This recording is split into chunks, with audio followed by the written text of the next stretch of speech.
요한복음 2장 1절부터 11절 말씀, 신약성경 144페이지 요한복음 2장 1절부터 11절 말씀을 저와 한 절씩 교독하시고 마지막 절 합독하겠습니다.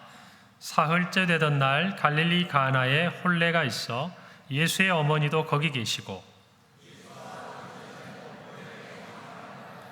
포도주가 떨어진지라 예수의 어머니가 예수에게 이르되 저들에게 포도주가 없다 하니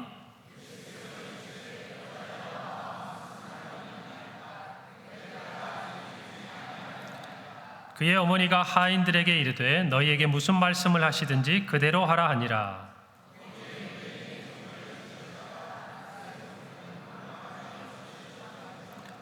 예수께서 그들에게 이르시되 항아리에 물을 채우라 하신즉 아귀까지 채우니 연회장은 물로 된 포도주를 맛보고도 어디서 났는지 알지 못하되 물 떠온 하인들은 알더라. 연회장이 신랑을 불러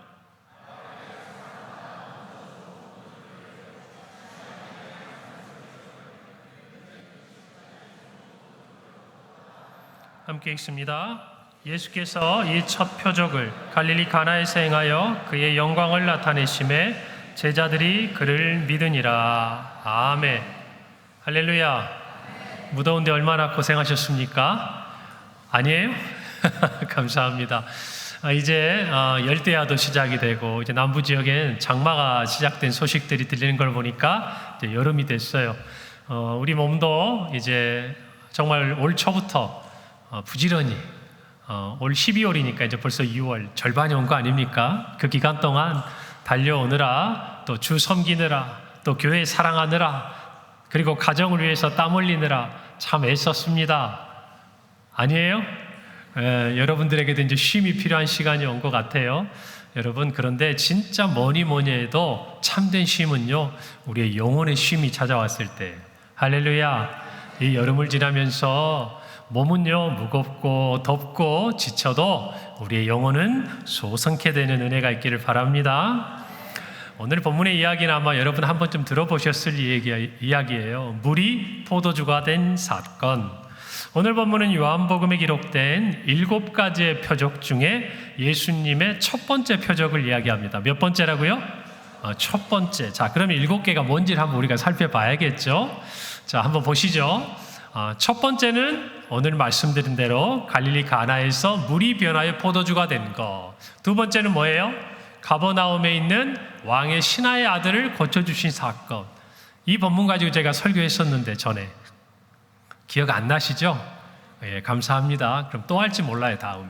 자, 세 번째, 예루살렘 베데스다 목가에서 38년 된 병자를 고쳐주셨던 사건. 그리고 네 번째가 뭐죠? 우리가 잘 아는 오병이 여의 사건. 그리고 다섯 번째는 갈릴리 호수에서 예수님께서 어디를 걸으시는 사건? 무리를 걸으시는 사건. 여섯 번째는 소경을 예수님께서 고쳐주신 사건. 마지막 7번째는 뭐죠? 죽은 나사로를 살리신 사건. 이 7가지 사건을 요한은 예수님의 표적이다라고 요한복음에 기록하고 있습니다. 오늘 그 첫 번째 이야기는 다음과 같아요. 예수님께서 갈릴리 가나의 혼인잔치에 초청을 받아 가셨습니다. 거기에는 예수님의 어머니 마리아도 계시고요. 또 예수님의 제자들도 함께 있습니다. 이곳 갈릴리 가나는 예수님이 자라났던 곳 나사렛 그 북동쪽으로 약 14km 정도 떨어진 자리에 있었으니까 아마 예수님의 친족 중에 한 사람, 예수님도 잘 알고 특별히 오늘 마리아가 이후에 우리가 성경을 보면 알 수 있지만 포도주가 떨어진 사실도 미리 알고 그리고 하인들에게 예수님의 말씀에 순종해라 라고 이야기하는 것을 보면 굉장히 잘 알고 있는 사이지 않았을까. 그래서 예수님도 아마 잘 아는 가정의 결혼식이었을 것이다 라고 우리가 생각해 볼 수 있는 것이죠. 자, 흥겹게 진행되는 이 결혼 잔치에 문제가 하나 생겼어요. 여러분 어떤 문제가 생겼습니까? 뭐가 떨어진 거예요? 포도주가 떨어진 거예요. 자, 뭐 이게 적절한지는 모르겠습니다만은 우리나라와 문화는 다른데요. 여러분 저기 경상도 쪽에 가면은 제가 알기로는 잔치집에는 뭐가 꼭 있어야 돼요?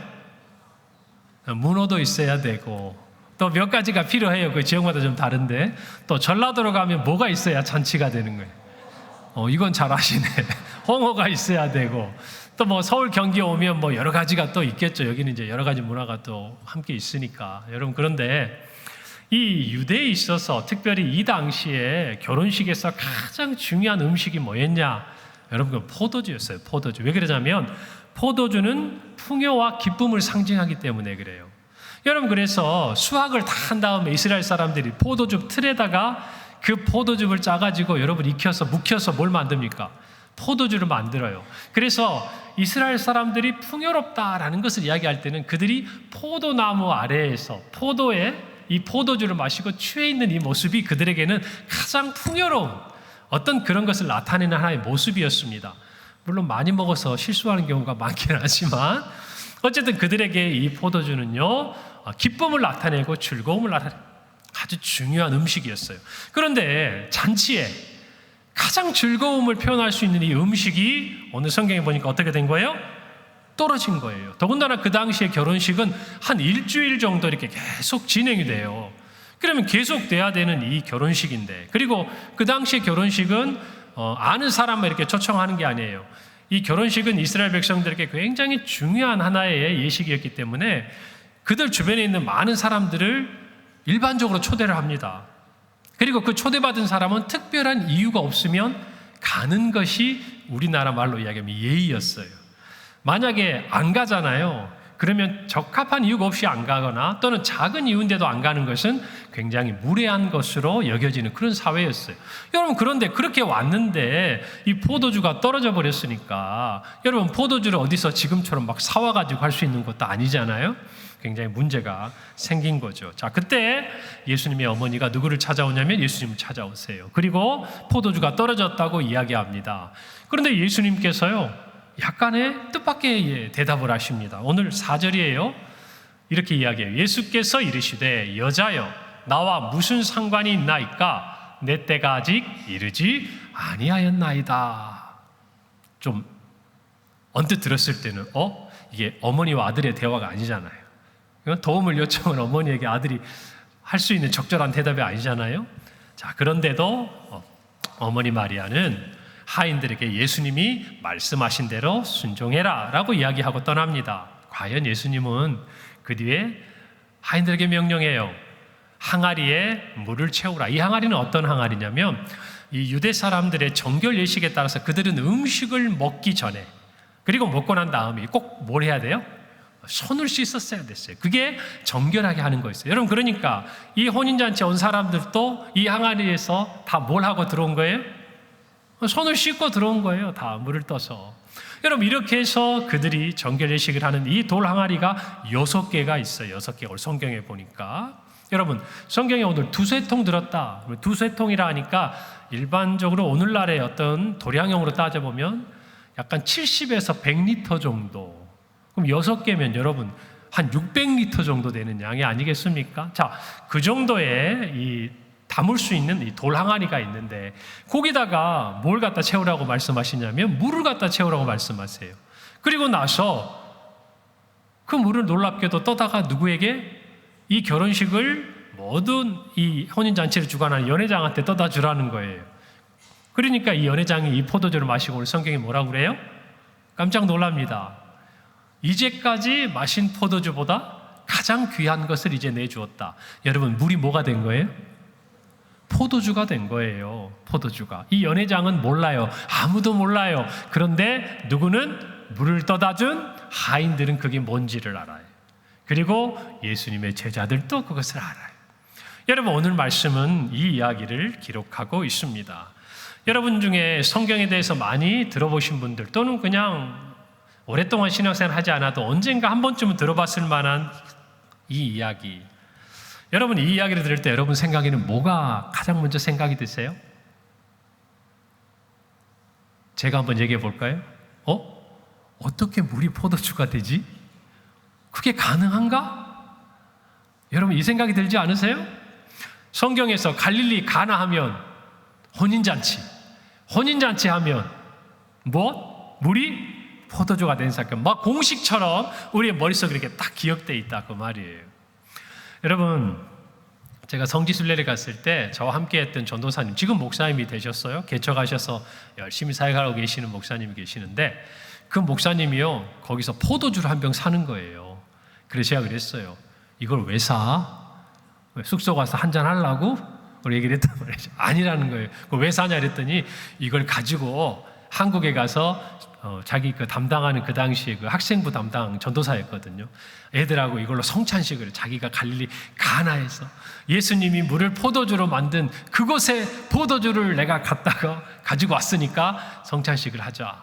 근데 그게 약간 알코올기가 있어서 지금 생각해보면 그게 가능했을까 싶거든요. 여러분, 근데 가능했을까요? 불가능했을까요? 그 전도사님의 의도는 무의로 돌아갔어요. 실패가 아니라. 왜냐하면 부지런히 그 병이 깨지지 않게 들고 다니다가 귀국 가기 며칠 전에 침을 옮기다가 충격을 받아가지고 그만 병에 금이 가면서 깨져가지고요, 그 가방이랑 옷에 다 이 포도주가 다 물들어 버린 거예요. 그러면서 너무 안타까워했던 그 전도사님의 생각이 제가 이 본문을 볼 때마다 나요.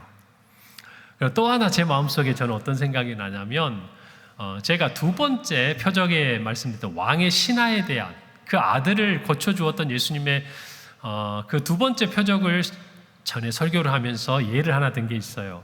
여러분, 영국의 3대 낭만파 시인 중에 한 사람 바이런의 이야기인데 혹시 기억이 나세요? 들어보면 아실 건데 안 나죠? 그러면 성공한 거예요. 근데 왜 이야기를 또 하냐? 여러분, 이 본문을 들을 때요, 아, 목사님이 그때 그 얘기를 했었지 라는 것들을 생각할 만한 내용이에요. 이런 것들은 기억해도 좋아요. 여러분, 이 바이런이 옥스포드에 재학 중에 종교학 시험을 봤어요. 그런데 그 시험 문제가 뭐였냐면 오늘 이 본문의 이야기예요. 물을 포도주로 바꾼 예수님의 기적에 대해서 그 영적 의미를 논하시오 라는 문제가 나왔습니다. 자, 다른 학생들은요, 빨리 이제 그 시험을 답안지를 써야 되니까 받자마자 막 부지런히 써요. 그런데 한 사람, 누구? 바이런은 멍하니 창밖만 보고 있는 거예요. 시험 시간이 다 끝나가는데도. 그러니까 감독관이 와서 뭐라 그러겠어요? 너 이렇게 안 쓰고 백지 내면 점수 몇 점이다? 우리말로 빵점이다. 그렇죠. 빵점이다. 너 그러면은 학사 경고 받아 라고 이제 얘기를 하는 거죠. 그러니까 이 바이런이 가만히 생각하더니 몇 자 휘리릭 쓰고 가는 거예요. 우리도 이런 지혜가 있으면 얼마나 좋을까. 그때 뭐라고 썼냐면 이렇게 썼어요. 자, 영어는 알아서 읽으시고 밑에 있는 한글만 한 목소리 읽어봅시다. 시작. 물이 그 주인을 만나니 얼굴을 붉히더라. 이게 무슨 말이에요? 물이 뭐가 됐다는 얘기예요? 붉은 포도주가 됐다. 여러분, 굉장히 어때요? 이 표현이 너무너무 멋지지 않습니까? 우리 평강교회 모든 성도들도 바이런 못지않은 감수성과 시적 이 감정이 풍성하기를 바랍니다. 아멘 한 사람만 그러기를 바랍니다. 그래요. 여러분, 성경에 시편도 있잖아요. 무슨 말이에요? 그리스도인은요, 시인이에요, 시인. 왜 시인이냐? 하나님의 풍성한 은혜를 받아 누리기 때문에 하나님의 그 감정과 성품이 우리 안에 풍성해지는 거예요. 그래서 저와 여러분은 어색해도 시인이에요. 동의하십니까? 그래서 우리들의 입에서 나오는 모든 노래는요, 찬양이 되는 거예요. 우리가 써내려가는 모든 글들은요, 하나의 시편이 되는 거예요. 할렐루야. 여러분, 그래 우리 성도들이 되기를 바랍니다.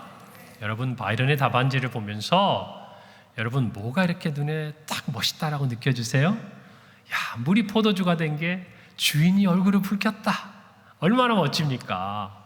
그런데 오늘 이 바이런의 답안에 있어서 정말 중요한 부분은 그 부분이 아니에요. 중간에 있어요. 물이 누구를 만나니? 주인을 만나니. 여러분, 이게 오늘 이 본문에 있어 가장 중요한 이야기예요. 여러분, 모든 만물이 그 만물을 지으신 창조주를 만나면 저와 여러분이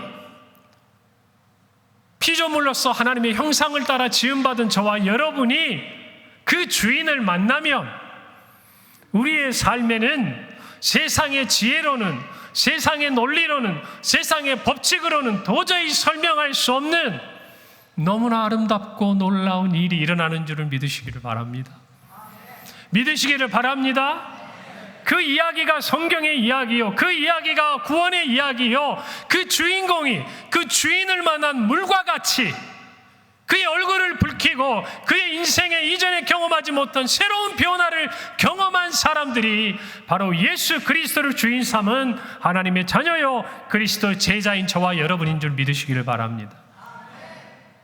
이것을 이야기하고 있는 거예요. 이 본문은 물이 포도주가 된 것은 그 피조물이 그 창조주를 만난 것에 비하면 작은 사건이다 그 말이. 할렐루야. 하물며 우리 인생 가운데 설명할 수 있고 이해되는 우리의 삶에서 경험하는 모든 것들은 우리가 경험한 신비한 구원의 역사에 비하면 너무나 작은 것들이라는 거예요. 오늘 이 말씀을 통해서 우리의 참 주인 되시는 주님을 다시 한번 만나는 은혜가 있기를 바랍니다. 여러분, 저와 여러분의 삶에 일어나는 모든 일은요, 예수님을 가리키고 있어요. 우리의 주인이 누구인지 알려주는 거예요. 여러분, 우리는요, 삶의 고난을 겪을 때 왜 나에게 이런 일이 일어나는지 자꾸 묻고 싶어져요. 무슨 말이죠? 내가 내 주인이 아니라는 얘기예요. 고난을 겪으면서 우리는 누군가의 도움을 필요로 하고 궁금해해요. 왜 나에게 이런 일이 생기는가? 재밌고 아주 유쾌한 것은요, 우리에게 좋은 일이 일어나는 생겨는 별로 안 궁금해요. 남들보다 나에게 좋은 일이 생겨요. 내가 경제적으로 부유해졌어요. 성공해가요. 그리고 우리 자녀들도 형통해가요. 평안해요. 이것은 당연한 거예요. 궁금해하는 사람 하나도 없어요. 왜 나는 남보다 더 이렇게 행복할까? 왜 나는 남보다 더 평안할까? 왜지? 왜지? 이것 때문에 막 머리 아파하면서 하나님 앞에 묻는 사람 별로 없어요. 거의 없어요. 그런데 고난과 어려움을 겪을 때, 남은 겪지 않는 것 같은 어려움을 내가 겪을 때 우리는 묻게 되죠. 그렇지 않습니까? 여러분, 저와 여러분의 삶에서 일어나는 모든 일은요, 주인이 누구인지를 깨닫는 순간 해석이 되는 거예요. 할렐루야. 주인이 누구인지 깨닫는 순간 물은 뭐가 되는 거예요? 포도주가 되는 거예요. 저와 여러분이 인생의 참 주인이 누구인지를 아는 순간 우리의 인생에 도무지 해결될 수 없을 것 같은 그 일들이 이 세상 사람들은 이해할 수 없는 놀라운 능력으로 새로운 창조가 일어난다 그 말이에요. 할렐루야. 이것을 저와 여러분이 깨달아야 됩니다. 오늘 말씀을 통해서 저와 여러분 분명히 알아야 돼요. 물을 포도주로 만들어내신 예수님의 이 놀라운 일들은요, 오늘 저와 여러분의 삶을 통해서 끊임없이 일어나고 있다는 것을 아셔야 돼요. 할렐루야. 왜죠? 예수께서 우리의 주인이 되시니까 그래요. 예수님께서 주인 되셔서 저와 여러분과 함께 거하시고 우리가 예수님 안에 거하는 한 우리의 주변의 모든 일은요, 예수님의 뜻대로 이루어지는 줄 믿으시기를 바랍니다.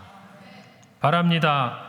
그래서 우리의 삶의 많은 일들이, 그것이 좋은 일이든 어려운 일이든 그 일들을 경험할 때마다 누구를 바라봐야 돼요? 주님을 바라봐야 돼요. 힘들고 어려울 때도 누구를 바라보면? 주인을 바라보면. 우리가 기쁘고 감사할 때도 누구를 바라보면? 주인 되신 예수 그리스도를 바라보면 왜 이런 일이 저와 여러분 가운데 있는지를 깨닫게 된다 그 말이에요. 사랑하는 성도 여러분, 제가 언젠가 말씀드렸어요. 성경에는 많은 표적이 나타나고 많은 이적과 기사들이 나타납니다. 성경은 이 두 가지를 구별해요. 이적과 기사는 뭐예요? 원더, 놀라운 거예요. 경이로운 거예요. 마치 어떤 일처럼 물이 뭐가 되는 것처럼, 포도주가 되는 것처럼 놀라운 일이에요. 소경이 눈을 뜨고 여러분, 걷지 못하는 자가 일어나 걷는 것, 놀라운 일이에요. 성경은 그와 같은 일들을 곳곳에 기록하고 있습니다. 여러분, 그런데 성경에서 이와 같은 일들을요, 표적이라고 표현하는 부분이 있어요. 우리 앞서서 요한복음에 몇 가지 표적이 있다고 그랬어요? 7가지 표적. 그런데 이 표적도 똑같아요. 초자연적인 능력이 나타나요.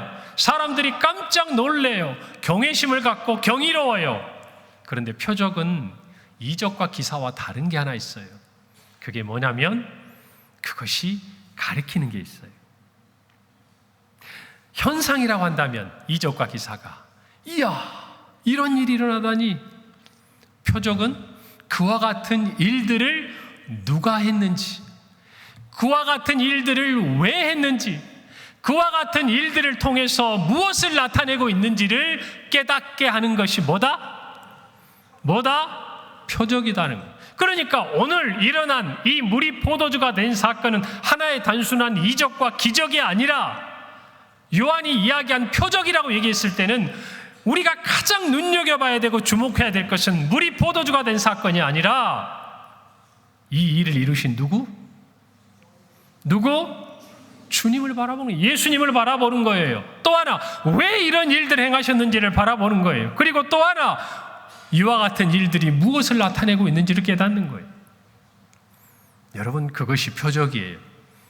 오늘 저와 여러분들이 이 표적을 바라보면서 요한이 우리에게 전하고자 하는 중요한 메시지를 깨닫기를 바랍니다.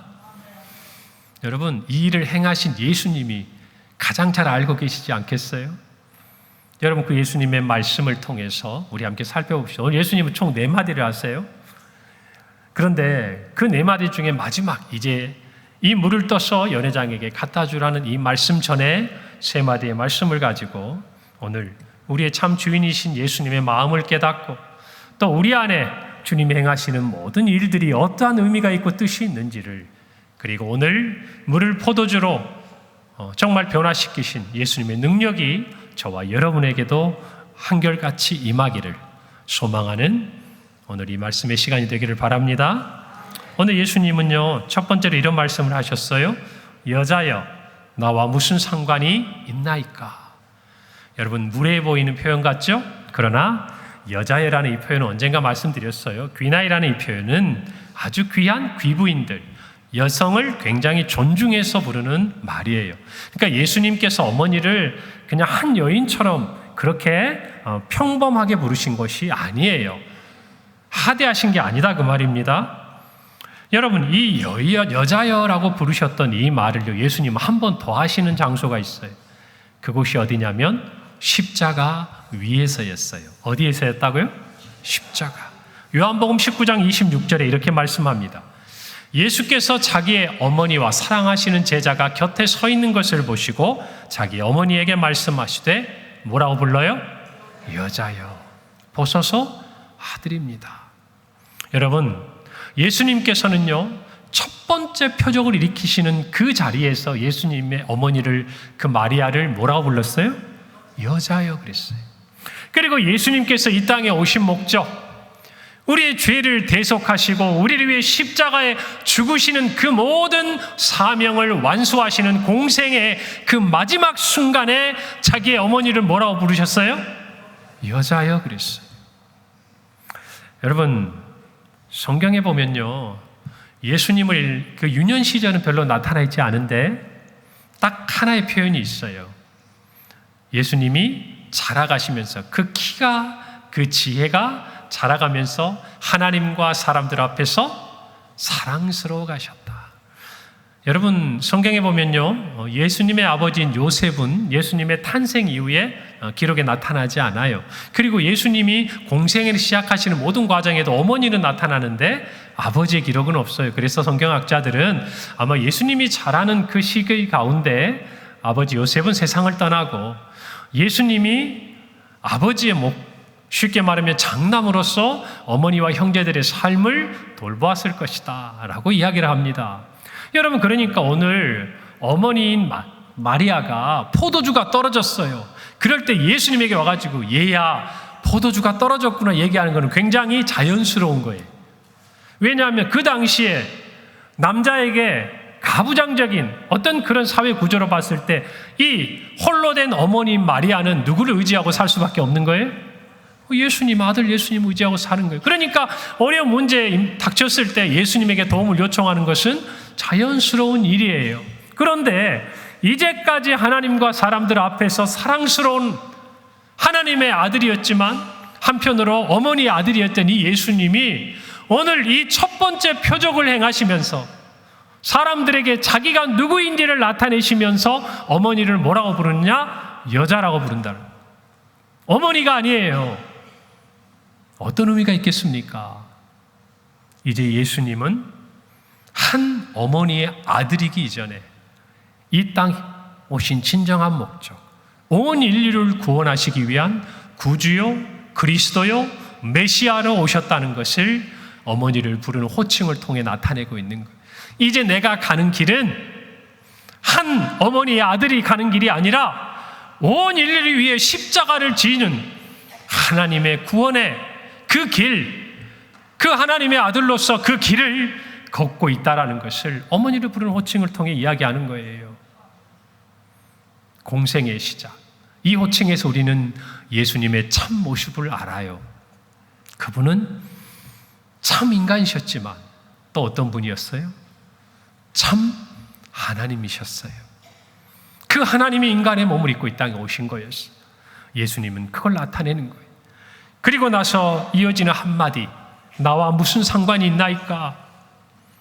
이 말 속에는 이제 예수님이 어떻게 살아갈 것인가를 우리에게 알려주시는 거예요. 무슨 상관이 있나이까? 매몰차 보이고 냉정해 보이는 그 말이에요. 그러나 그 말은 이제 예수님은 모든 관심사가 무엇에 있다는 거예요? 온 인류를 구원하기 위한 이 십자가의 길을 가는 걸로 예수님의 모든 것, 머리끝부터 발끝까지 가득 차 있다는 거예요. 그게 예수님의 관심사라는 거예요.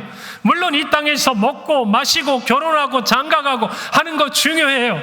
하나님께 허락하신 것들이에요. 그러나 예수님께는 이제 이 모든 것들은 예수님이 가셔야 될 십자가의 길에 비하면 지극히 작은 것들이에요. 이제 정말 예수님께서 회복시켜 주시고 예수님께서 진정한 기쁨을 주실 이 구원의 기쁨에 비하면 오늘 이어지고 있는 이 잔치, 이 혼인식의 기쁨은 비교할 수 없는 거예요. 예수님은 오직 무엇만 바라보고 계시는 거예요? 십자가만 바라보고 계시는 거예요. 그리고 어머니에게 이야기하는 거예요. 나와 무슨 상관이 있습니까? 사랑하는 성도 여러분, 여러분은 예수님을 어떤 분으로 믿고 계십니까? 여러분은 예수님을 어떤 주인으로 모시고 계세요? 여러분은 예수님에게 어떻게 나아가고 예배합니까? 여러분의 삶에 즐거움이 그치지 않도록 물을 포도주로 만들어주시는 분으로 기대합니까? 여러분의 혼인잔치가 끊이지 않고 그 즐거움이 이어지도록, 때로는 여러분의 고난에서 이제는 기쁨과 즐거움으로 여러분의 삶이 변화되도록 그때마다 우리에게 필요한 것들을 채우시는 그런 분으로만 여러분 예배하고 섬기고 있습니까? 아니면 저와 여러분의 구원을 이루시고 그것을 위해 십자가에 죽으셨을 뿐만 아니라 지금도 예수님을 믿지 못하여 죽어져가는 그 수많은 영혼들을 살리기 위한 그 간절한 마음이 하나님 우편에 있는 보좌 위에서도 가득하셔서 우리에게 그 사명을 부탁하시는 우리의 주인으로 여러분 예배하고 섬기고 계십니까? 사랑하는 성도 여러분, 우리는 분명히 주님이 어떤 분인 줄을 알아야 합니다. 주님은 때로 우리 인생 가운데 기적을 베푸시는 분인 줄 믿습니다. 믿습니다. 은혜를 베푸시는 분인 줄 믿습니다. 그러나 주님이 우리에게 주신 가장 큰 기적과 은혜는 주님의 마음을 온통 사로잡았던, 주님의 인생을 온통 사로잡았던 온 인류를 향한 구주요, 대속의 은혜요, 메시아의 그리스도셨다는 것을 우리는 깨달아야 돼요. 할렐루야. 그 주님으로 섬기기를 바랍니다. 그 주님으로 모시기를 바랍니다. 예수님은 이어서 말씀하세요. 두 번째로, 내 때가 아직 이르지 않았습니다. 알 듯 모를 듯한 말씀이에요. 예수님에겐 때가 있다는 거예요. 여러분, 어떤 때입니까? 어떤 때예요? 이때는 언제를 가리켜요? 예수님의 십자가, 그리고 그 부활, 사망의 권세를 이기고 우리에게 영생의 그 은혜를 주실 그때에 예수님의 모든 마음이 가 있는 거예요. 여러분, 그런 예수님께서 지금 어머니 마리아와 이 혼인잔치에 포도주가 떨어진 이 상황을 해결해 달라는 요구를 받으신 거예요. 예수님이 그걸 싫어하시거나 거부하신 게 아니에요. 그러나 알기를 원하셨어요. 알기를. 진짜 예수님이 지켜주고 싶은 혼인잔치, 진짜 예수님이 채워주고 싶은 포도주, 진짜 예수님께서 마시게 하고 싶은 그 영혼의 생수를 우리들이 알도록, 우리가 알기를 주님은 그때도 원하시고 지금도 원하신다는 거예요. 할렐루야. 오늘도 주님의 은혜의 생수를 마시는 저와 여러분이 되기를 바랍니다. 갈라디아서 4장 4절은 말해요. 때가 참에 하나님이 그 아들을 보내사 여자에게서 나게 하시고 율법 아래에 나게 하신 것은, 이어집니다. 율법 아래에 있는 자들을 속량하시고 우리로 아들의 명분을 얻게 하려 하심이라 그랬어요. 할렐루야. 여러분, 이 모든 일들을 우리 모두가 분명히 기억해야 합니다. 때가 참에 예수님은 이 땅에 오셨어요. 그리고 그 때를 기다리시고 그 때를 향해 걸어가셨어요.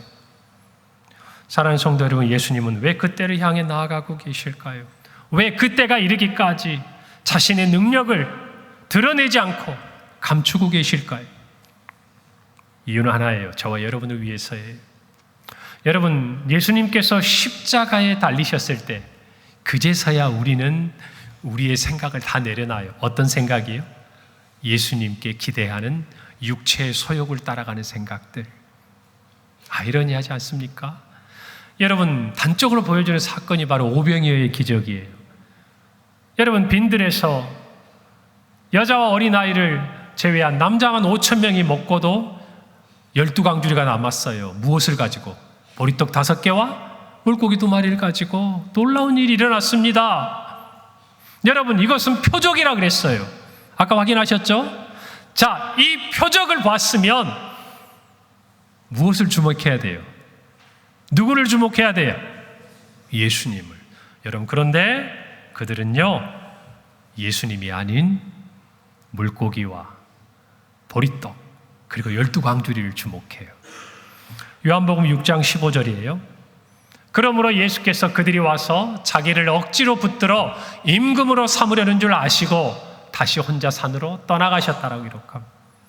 여러분, 그들은 놀라운 일을 경험했어요. 예수님께서 보리떡 5개와 물고기 2마리로 그 많은 사람을 먹이시고 12광주리가 남은 거예요. 여러분, 그들이 만약에 예수님을 주목했다면 어떤 일을 했을까요? 예수님의 말씀을 듣기를 원했겠죠. 그리고 예수님을 따랐겠죠. 그런데 그렇게 하지 않았어요. 그들은 예수님을 임금으로 삼으려고 했어요. 그런데 그 시도에 대해서 예수님은 그들을 떠나가셨어요. 왜요? 그들이 원하는 게 뭔지 알았기 때문이에요. 그들은 그들의 구주요, 그들의 메시아요, 그리스도로서 예수님을 기대한 것이 아니에요. 그들의 눈에는 비록 예수님을 바라보고 예수님을 향해 이야기하지만 무엇이 가까이 있는 거예요? 보리떡이 가까이 있고 물고기가 가까이 있는 거예요. 이것을 그들이 언제 내려놓은 줄 아세요? 예수님을 향한 그 기대와 그들의 마음과 그들의 욕심을 언제 내려놓은 줄 아세요? 예수님이 십자가에 달려 죽으셨을 때. 여러분, 그래서 우리는 치열한 영적인 싸움을 하는 거예요. 구원을 받아도, 그것이 귀한 것인 줄 알아도, 그것이 다른 어떤 것과 비교할 수 없는 것이라는 것을 알아도 우리의 삶에 주님이 주시는 은혜와 주님이 행하시는 이 놀라운 일들은 때때로 우리로 하여금 주님이 아닌 주님이 행하신 것들을 바라보게 하는 거예요. 여러분, 이와 같은 유혹으로부터 이겨야 합니다. 벗어나야 합니다. 주님은 그래서 이렇게 어머니 마리아에게 말하고 계신 거예요. 내 때가 아직 이르지 않았습니다. 정말 좋은 것, 정말 귀한 것을 주고자 하셨던 거예요. 가장 좋은 때에. 언제? 가장 좋은 때에. 여러분, 저와 여러분에게 가래떡 하나를 줘도 언제 그것이 가장 귀한 게 돼요? 배고플 때. 배고플 때.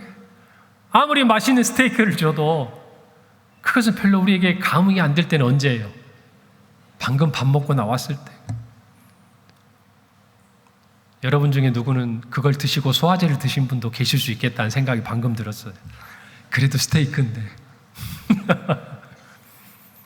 여러분, 주님은요, 가장 좋은 때에 가장 귀한 것을 주시는 분이에요. 그리고 그것을 주셨습니다. 할렐루야. 그것을 잊지 마시길 바랍니다. 그리고 주님은요, 더하여 계속 우리에게 은혜를 주세요. 여러분, 세 번째 예수님의 말씀 뭐예요?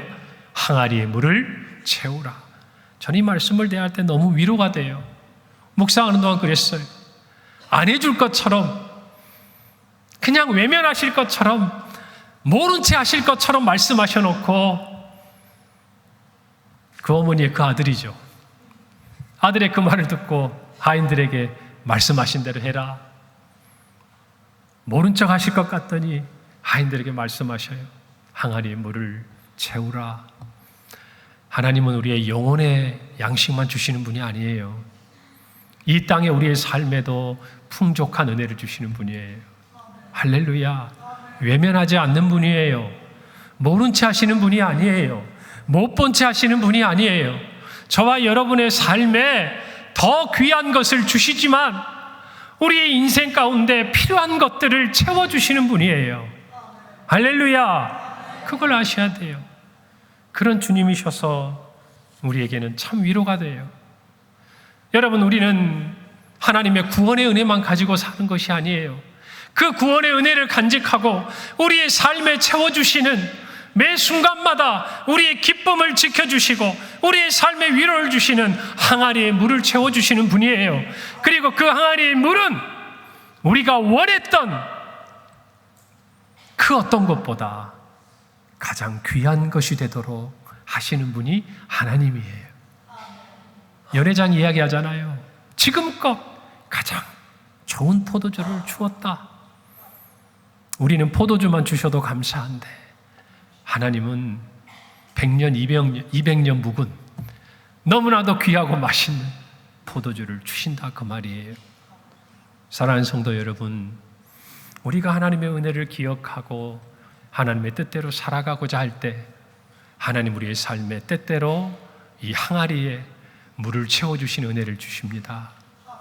그리고 그 항아리의 물을 포도주로 바꿔주시는 은혜를 주시는 줄 믿습니다. 그래서 여러분, 우리의 삶은 항상 은혜 위에 은혜예요. 따라서 해봅시다. 은혜 위에 은혜로다. 은혜로다. 여러분, 우리에게 구원의 은혜를 주셨어요. 무엇과도 비교할 수 없는 이 은혜를 주셨어요. 그러나 하나님 우리의 삶에 매일의 은혜를 주시는 분인 줄 믿으시기를 바랍니다. 바랍니다. 여러분, 그래서 은혜 위에 은혜 한번 따라서 해보세요. 은상가은. 그 말이 그 말이에요. 은혜 위에 은혜가 있다, 그 말이에요. 가장 귀한 은혜는 우리를 구원하신 은혜겠지만 주님의 표적은 우리의 삶에 임하시는 거예요. 그리고 그 은혜를 통해서 저와 여러분이 우리의 인생의 주인이신 예수님을 알게 하는 거예요. 할렐루야. 오늘 저와 여러분의 삶에 이와 같은 은혜가 있기를 간절히 바랍니다. 여러분, 결혼식에 포도주가 떨어지면 금방 알아요. 찾고 헤매요. 그러나 우리의 영혼의 잔치에 포도주가 떨어지면 깨닫지 못하는 사람들이 많아요. 그러지 않기를 바랍니다. 그러지 않기를 바랍니다. 우리의 영혼의 정말 이 잔치가 주님 다시 오시는 그날까지 매일매일 우리의 삶에 그치지 않는 은혜가 있기를 바랍니다. 장차 어린 양의 혼인잔치에 우리가 함께할 그리스도의 신부로서 아직 오지 않았지만 이 땅에 사는 저와 여러분의 삶에 천국의 잔치가 매일매일 벌어지고 그곳에는 하나님이 은혜 위에 은혜로 주시는 물이 포도주가 되는 이 놀라운 하나님의 능력과 함께 이 잔치의 기쁨이 그치지 않게 주님이 인도하실 줄을 믿습니다. 여러분, 구원의 은혜에 감사하시기를 바랍니다. 그리고 우리의 항아리에 물을 채우시는 주님의 은혜를 사모하시기를 바랍니다. 저는 그래서 교회는요, 늘 혼인 잔치 같아야 된다고 생각해요. 할렐루야. 이 잔치에 포도주가 떨어지면 안 돼요. 주님께서는 늘 우리에게 가장 좋은 극상품 포도주를 주셔요. 할렐루야. 그 포도주를 마시는 은혜가 우리에 있기를 바랍니다. 할렐루야. 그래서 우리도 먹고 이 자리에 오신 많은 분들이 함께 마시고 구원의 은혜와 매일의 삶에 주님 주시는 은혜 위에 은혜를 경험하는 저와 여러분의 삶이 되기를 간절히 바랍니다. 우리 물이 포도주가 되는 이 은혜 우리의 삶 가운데서 체험하며 살아가십시다. 우리 교회가 되십시다. 우리의 삶이 되시기를 바랍니다. 기도하겠습니다. 하나님 은혜를 감사합니다.